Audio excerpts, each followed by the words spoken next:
دعا ہے پروردگار عالم ہم سب کی عبادتوں کو اپنی بارگاہ عالی میں قبول فرمائے، اور جس مقصد زندگی کی خاطر ان مجالس میں آتے ہیں خدا ان مقاصد میں بھی ہم سب کو کامیابیاں نصیب فرما دے۔ کل آپ کی خدمت میں عرض کیا کہ کربلا ایک واقعہ نہیں ہے، کربلا ایک قصہ نہیں ہے۔ واقعات تاریخ میں بہت ہوئے جو تاریخ کا حصہ بن گئے، اموات تاریخ میں بہت ہوئیں جن کو اتنا یاد نہیں کیا جاتا جتنا ہم کربلا کو یاد کرتے ہیں۔ اگر یہ بولا جائے کربلا اس لیے یاد کی جاتی ہے کیونکہ کربلا میں بے دردی سے انسانیت کا قتل ہوا، تو قتل تو ورلڈ وار 1 میں بھی ہوا تھا، ورلڈ وار 2 میں بھی ہوا تھا کہ 1 سیکنڈ میں بم پھینکا گیا، 65,000 لوگ مارے گئے، دوسرے بم میں 95,000 لوگ مارے گئے، لیکن کسی کے غم کو اس طرح یاد نہیں کیا جاتا جس طرح کربلا کے غم کو یاد کیا جاتا ہے۔ کیونکہ کربلا ایک تہذیب کا نام ہے، کربلا ایک جنبش، ایک موٹیویشن ایکٹیویٹی کا نام ہے، کربلا معاشرہ سازی کا نام ہے۔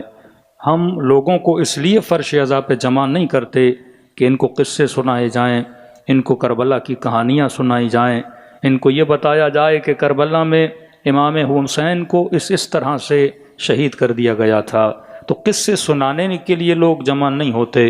دشمن کی کوشش یہ ہے کہ اس کربلا کے واقعے کو صرف اسٹوری اور قصے کی حد تک محدود کر دیا جائے تاکہ اس کے اندر سے وہ ریولیشن، وہ سولائزیشن، وہ تمدن اور تمدن سازی جس کی کوشش امام خمینی نے بھی کی۔ اگر انقلاب اسلامی آیا تو کربلا کی وجہ سے آیا، اگر قومیں متحد ہوئیں تو کربلا کی وجہ سے، اگر عراق دشمنوں کے چنگل سے نکالا گیا تو یہ کربلا کے نتیجے میں نکالا گیا۔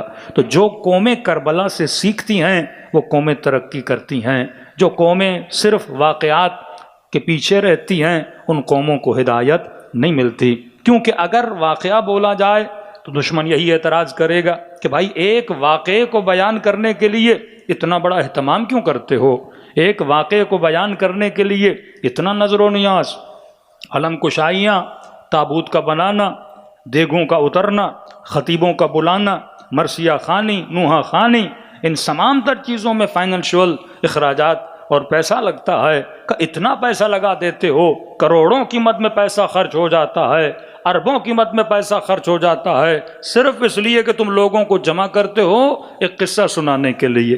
علماء فرماتے نہیں، یہ قصہ نہیں ہے۔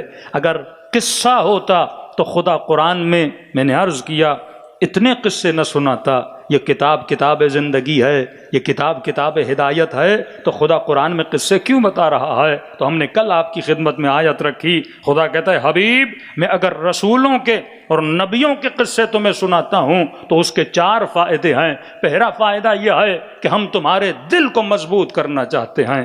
قصوں کو سن تاکہ تمہارا ایمان، تاکہ سننے والوں کی حق کی راہ پہ چلنے کی ہمت آگے بڑھے کہ دیکھو موسیٰ کا قصہ پڑھو کہ آگے دریا ہے، پیچھے دشمن کا لشکر ہے، لیکن اس قصے پڑھنے سے توحید پہ ایمان مضبوط ہوتا ہے، اس قصے کے پڑھنے سے اللہ پر یقین مضبوط ہوتا ہے۔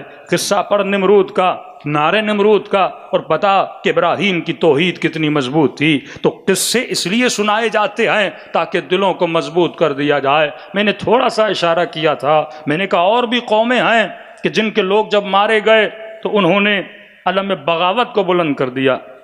بلوچستان کی مثال آپ کے سامنے ہے، 4-5 لوگ اٹھ گئے، یا ان کچھ لوگوں پہ اگر ظلم بھی ہوا تو اس کے نتیجے میں کیا بن گئے؟ ملک دشمن بن گئے، بغاوت کا علم بلند کر دیا، اپنے ملک سے اور ملکی اداروں سے دشمنی پہ اتر آ گئے۔ لیکن یاد رکھو جب سے پاکستان بنا ہے شیعہ قوم کے جوان بھی مارے گئے، انجینئر بھی مارے گئے، اس قوم کے ڈاکٹر بھی مارے گئے، اس قوم کے شیرخوار بچے بھی مارے گئے، گلے بھی کاٹے گئے، بدن کے ٹکڑے ٹکڑے کر دیے گئے، لیکن اس قوم نے کبھی بھی علم بغاوت بلند نہ کیا۔ اگر کربلا نہ ہوتی شاید یہ جواں باغی بن جاتا۔ یہ کربلا ہے جس نے جواں کو حب الوطنی کا درس دیا ہے۔